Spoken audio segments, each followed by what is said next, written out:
a test track.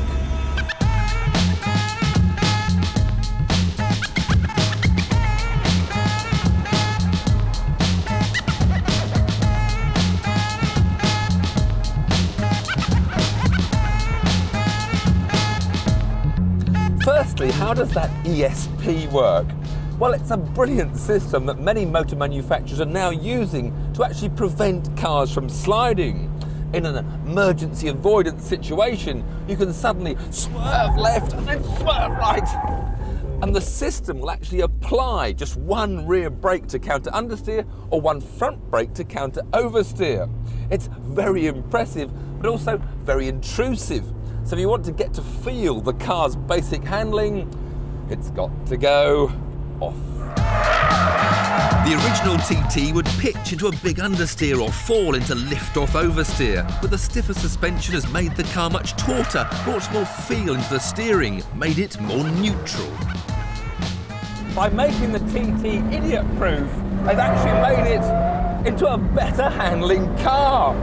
Okay, Audi's obsession with their Quattro four-wheel drive system means that it'll never quite compete with a well-sorted rear-wheel drive machine for ultimate driver satisfaction.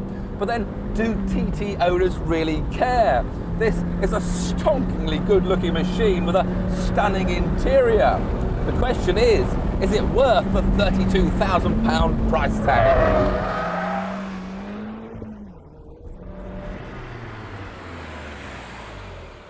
Well, it's too early to say, because when it comes to Roadsters, brilliance has to be the bare minimum. And later on, we'll be taking a serious look at its seriously drop-dead, drop-top competition.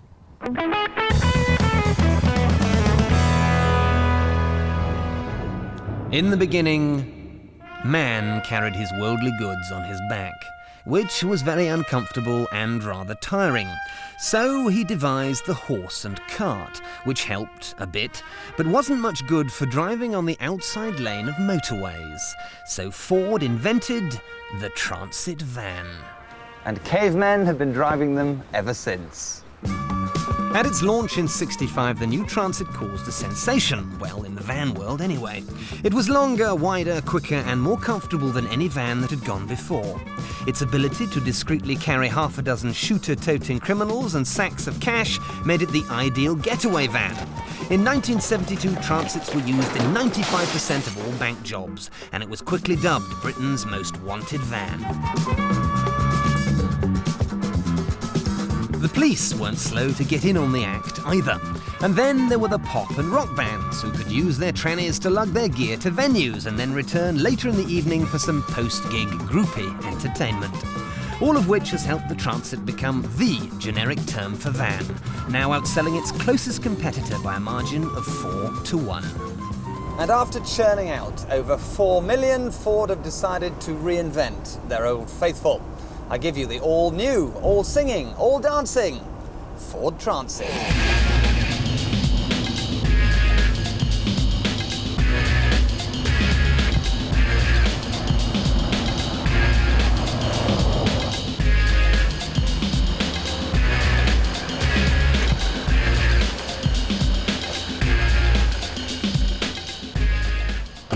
And even though this is a new design, Ford have had the good sense to keep the features that Transit drivers know and love so well, like these very special Park Anywhere diplomatic immunity hazard warning lights.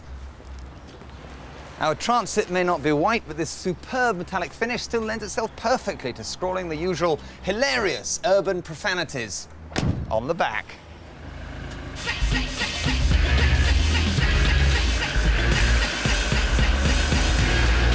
And it doesn't end there. Once you're out on the road, you can activate White Van Man's favourite optional extra, magnetic bumpers, to terrify any poor motorist who has the temerity to be in your way. Come on, come on! Anyway, the multi-adjustable driver's seat means that it'll fit even the broadest of buttocks.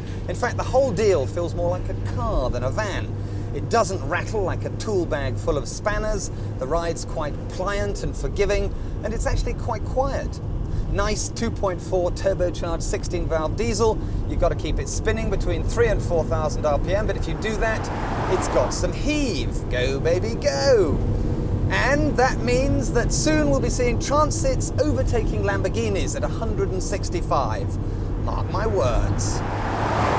Handling, well, it goes round corners almost immediately after you turn this steering wheel. Prices, well, they start at about 12 grand and rise to nearly £20,000. So as far as the building fraternity is concerned, they won't be getting a bum deal. Inside, it's like no other Transit you've ever seen. You can have a CD player, you can have air conditioning, you can have his and his airbags. Plus, Ford have very sensibly kept this flat surface here, your chosen tabloid, your bacon sandwiches, and a nice cup of rosy. 7 sugars, wasn't it? Thanks, Chief. Top 20. Cheers, mate. But Ford have saved their biggest improvements for the rear end. They've squared off the interior, which makes it a bigger, more practical shape for shifting bricks, boxes, pipes and pallets. And as well as endless permutations of wheelbase height and body, it's also available in both front and rear-wheel drive. So, if a low loading height is what you're after, you can opt for front-wheel drive. But if heavier stuff is more up your street, then the rear-wheel drive is probably for you. So not content with improving their cars beyond all recognition, Ford have done exactly the same thing to Britain's best-loved van. And I have to pronounce it a great success.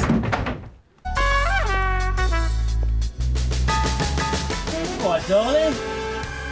But no matter how sophisticated and refined the Transit has become, it's fair to say that at least some of those who drive them haven't changed at all. How predictable, how Transit.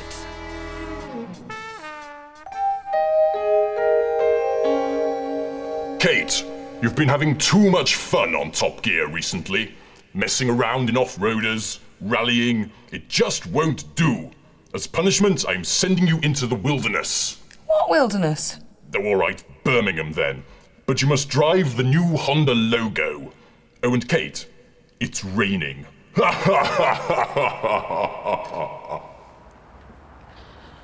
new Honda logo? That shouldn't be too bad. I mean, they made some quite stylish cars. There's that nice NSX, for example, the S2000.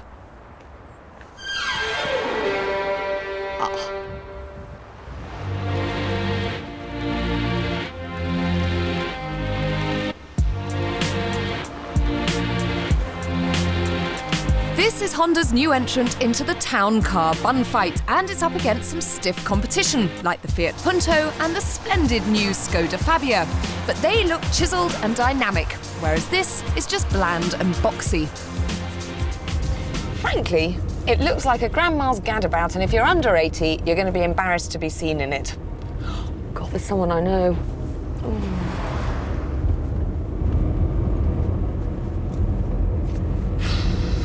At least Hondas are usually good to drive. Remember, these are the people who made one of my favourites, the Integra R, so the logo should be fantastic fun.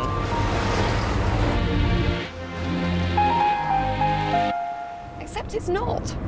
Sure, the controls are all super light, so it is about as strenuous to drive as flicking through a magazine, but everything's so horribly vague and wispy. The steering's slack, the gear changes are sloppy, and there's this nasty, rough, unenthusiastic engine. Nope, there's no techno-headed VTEC trickery here. This is a migraine in waiting if you thrash it. But it's not all bad news, because the logo comes fully loaded with air conditioning, ABS and 2 airbags, all yours for around £9,500. On the other hand, you do have to put up with this dash, which is greyer than an insomniac's complexion and has these horrid orange instrument markings. Honestly, you'd think it was still the 80s. There is, however, a reason why the logo is so lame. It's basically a stopgap to get people used to the idea of a smaller Honda before an all-new British-built Super Mini arrives in a couple of years. But this is a super competitive sector, so unless you're obsessed with long equipment lists, there are so many more better choices than the logo. So why punish yourself? Can I go now?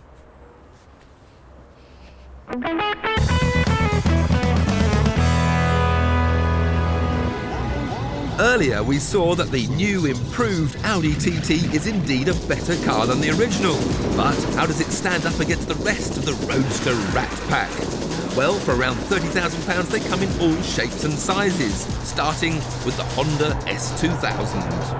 28.5 grand buys you a really focused piece of kit. The steering is lightning sharp, you've got kart-like handling, and the engine, oh, the engine. It's Honda's VTEC system, which is a rev addict's dream. Okay, things don't really get going till just under 6,000 RPM, but it doesn't redline until 9,000. Honda have squeezed every last ounce of performance from the 2-litre engine. No other car in the world produces so much power per litre. The only downside is that power kicks in when it's really wound up. Just cruising outside the VTEC zone does feel a little underwhelming. It is the quickest of the quintet to 60, needing just 6.2 seconds, and it'll go on to hit 150 miles an hour. Add the sleek, shark-nosed front end and near perfect weight distribution, and you've got yourself a car that'll be very hard to beat. But Mercedes think their new version of the SLK with a 215 brake V6 and a 6-speed manual gearbox can. They reckon they've turned their poser's pouch into a driver's dream. Unfortunately, they haven't. This SLK is undoubtedly very quick and the engine sounds fantastic, but it's still a bit too stodgy for the real enthusiast. It's got a comfortable ride, but there's too much body roll and it understeers everywhere.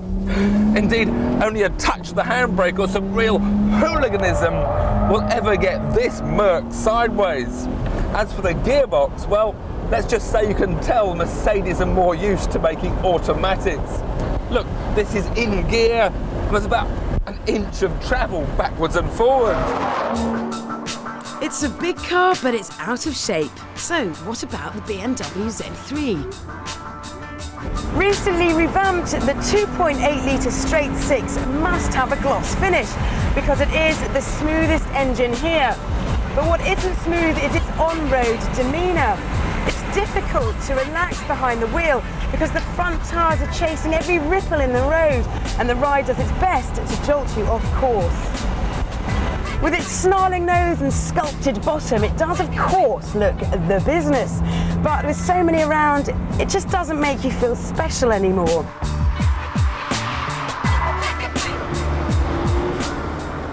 But it's not hard to recommend this, the Porsche Boxster.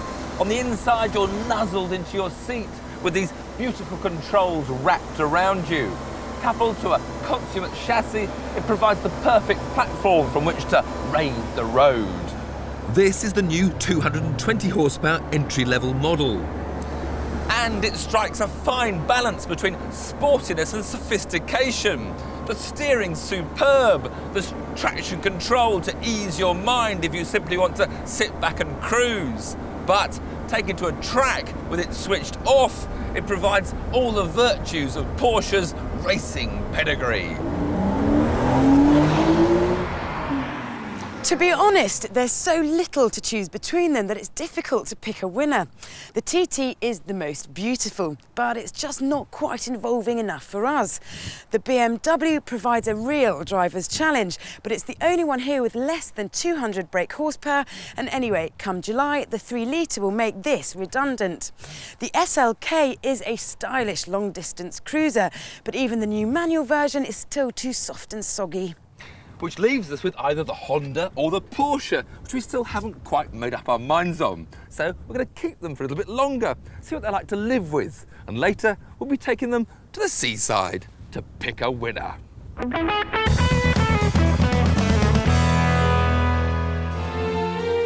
The future of Rover is secure, at least for the moment, and Top Gear wishes Mr. Towers the very best value from his 10-quid transfer deal.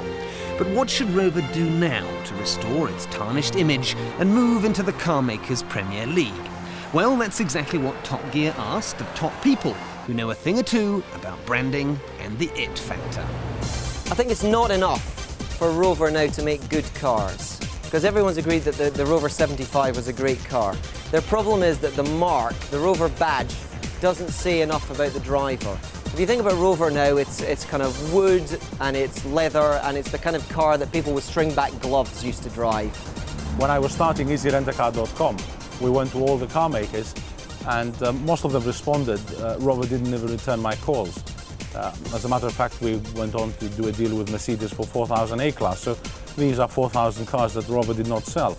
I think there's a big difference between being inspired by your heritage and having one foot in the grave. I'm inclined to think that, you know, recent Rover management, the ones that gave rise to this, they were in the one foot in the grave camp rather than the. You have to look forward. You have to understand the past, but you have to have a belief in the future. And I'm not sure Rover has had that, but when they give me the job, I'll make sure it does. I mean, from a marketing perspective now, you know, I think I'd like to be in Rover's shoes. They've got a fantastic goodwill. That's the biggest thing you can have ever behind a product is something go wrong and then people rally round. Rover needs to forget about mass market cars. It's never going to have that much investment to compete with the economies of scale that the really big boys have. So make money by making status cars like the Rover 75. BMWs and Mercs are as common as muck. So let's make the Rover 75 and its successors the status car. Rover will have to make up its mind whether they want to be in the car rental business or not, in the business of supplying cars to the car rental business, and in my view they should be. The thing that they've got to do is do some advertising which is exciting and innovative and makes people sit up and take notice. The kind of communications they've been doing recently have been turgid and enough to send you to sleep. First thing I do when they give me the job is to find a world-class designer.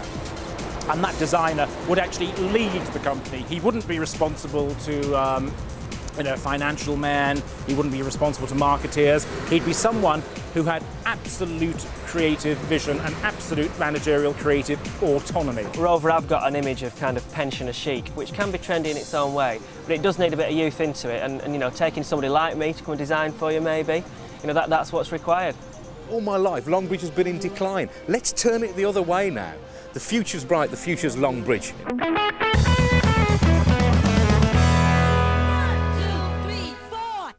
Sex appeal, charisma, desirability. Some cars have it, some don't. The Vauxhall Astra has all the allure and sexuality of an old shoe. And that's because many years ago, Vauxhall took their entire styling department, put them in a lead-lined container and dropped them down a disused mine shaft, where they've stayed ever since. Until now, that is.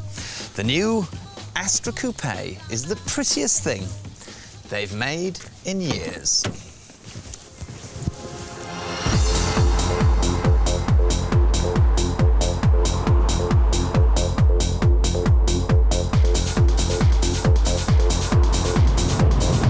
First impression, the credentials look quite good. You've got 3 choices of engines, 1.8, 2.2 and 2-litre turbo. Prices start at 16 big ones, rising to 20 grand for the turbo. Chassis is courtesy of Lotus, and bodies built and designed in Turin by Bertone. But it's a silhouette that seems strangely familiar. We've seen that deftly raked roofline before, back in 1990 in the old Calibra, one of the best looking Vauxhalls ever. Still, never mind, let's just call it a family resemblance. Now, somehow I never thought I'd say this, but this is a Vauxhall that is actually really rather good to drive. I can't fault it. The electronically assisted power steering is beautifully weighted. The relationship between the clutch and the gear lever is fine. It all works very well. Ride quality is absolutely blameless. It's as smooth as unrolled silk, yet the thing handles. It's very, very, very difficult to upset its composure. The new 2.2-litre 147 brake all-alloy engine is a gem, pulling meterly throughout the rev counter's arc. Top whack is 137, and Vauxhall says the 60- comes up in a reasonable 8 and a bit seconds. Oddly though, if you give it some beams, it feels a lot quicker. And when you're not pressing on, you can consider what is really quite a classy cabin. Look, I've got these optional leather and suede seats. They look good. There are 6 levels of trim, so you can virtually customise the interior. Standard kit includes air, CD, traction control, ABS, and this groovy information centre. And the room is good. I mean, I'm 6'2", and this is fine. And there's plenty of room in the back too, so your passengers won't be travelling everywhere in the Lotus position. So far, so good. This is a nice little driver, but I'm not too sure about the looks. It's nearly there, but not quite. A case of too much Astra and not enough coupe. Its workaday origins are just too obvious, and Vauxhall should have tried harder to pen a really distinctive shape. Other car makers seem to manage to pull it off. Now just look at that Ford Puma. That little sex bomb is based on a Ford Fiesta, but you can't see the join, whereas with this, it's an Astra in taffeta. But hey, aesthetics apart, this is a decent motor. And it's cheaper than the Peugeot 406 Coupe and Alfa GTV, plus it's leagues ahead of the Puma in terms of space, maturity and quality. And the standard kit is surprisingly generous too. Not forgetting it's got that cracking little Lotus tweaked chassis.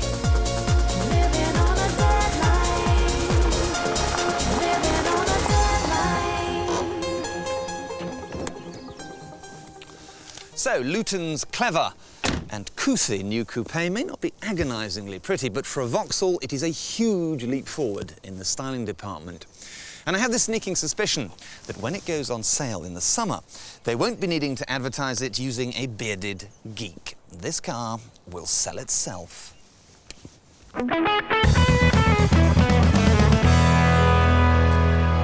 So we've whittled our 5 rocking ragtops down to just 2, the Honda S2000 and the Porsche Boxster.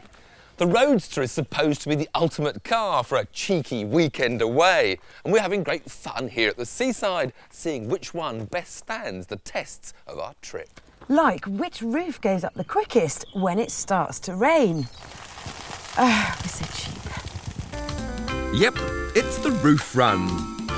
Without its tonneau on, the Honda's hood looks pretty scruffy, but that means it can go up in just 7 seconds, half that of the Porsche. And it's a similar story when the sun pops back out and your roof goes down again. First blood to the S2000. Now, even kid-free couples like to load a decent bit of luggage, so which Roadrunner wins the space race? There's ample room for a couple of overnight bags and even a set of golf clubs in the Boxster. But the Honda goes one better, with room for all that and just a little bit extra. So it looks like the Honda wins again. Well, it would if it wasn't for the fact that the Porsche's got another boot in the front. I think the Porsche wins after all. So, one apiece and on to stage 3. Which one of our soft tops best beats the wind blast to keep you cool and composed behind the wheel? Pottering along a sun-soaked country lane at 40 miles an hour may lend you a hint of film star cool, but it's not so much fun when the noise and buffeting picks up at higher speed. You don't have to go too fast in this Honda either to have a bad hair day.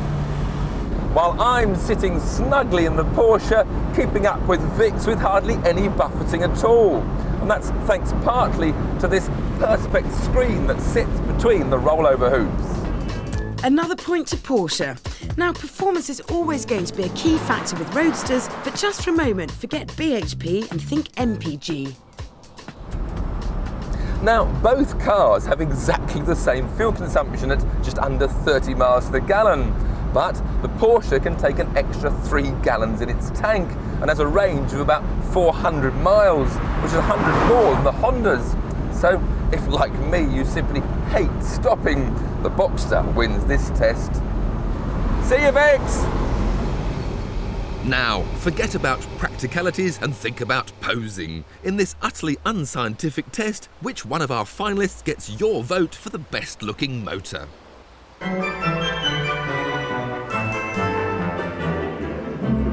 There is no doubt that Porsche is the car with keyring kudos, but there are nearly 6,000 now running on Britain's roads compared to just 700 Hondas. And that relative exclusivity is perhaps why our punters plumped for the S2000. And so at last, school's out for summer and our Roadsters are free to frolic and gamble at the seaside. But which one has passed out top of its class? The Honda is £3 grand cheaper. But the Porsche will go further on a tank full. the Honda does turn the most heads. Yes, but the Porsche's more practical. The Honda is the quicker to 60. But the extra torque of the Porsche gives it more drivability.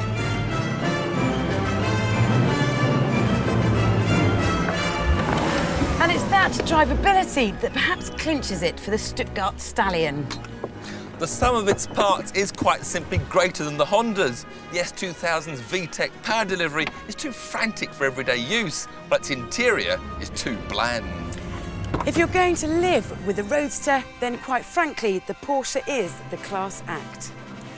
Fancy another swim? Oh, what about some sandcastles? Oh, we can collect some more seashells. Yes, we can. Next week, it's the last Top Gear in the current series, so we've opened Tiff's piggy bank and spent all his money on some of the world's most desirable metal, from Vantage to Corniche. Be there.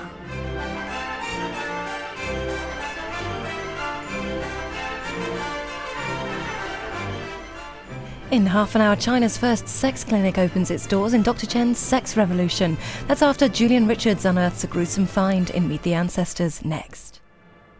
And Top Gear's Tiffany Dale is back in the driving seat, testing some of his favourite cars in this new BBC video.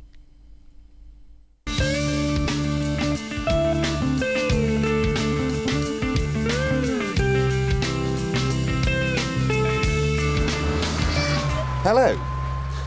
I'm back. Jeremy's back in the driving seat. Shut up! Clarkson's Car Years. A fine selection of a few of his favourites. It's horrid! Starts Thursday, 1st of June on BBC Two.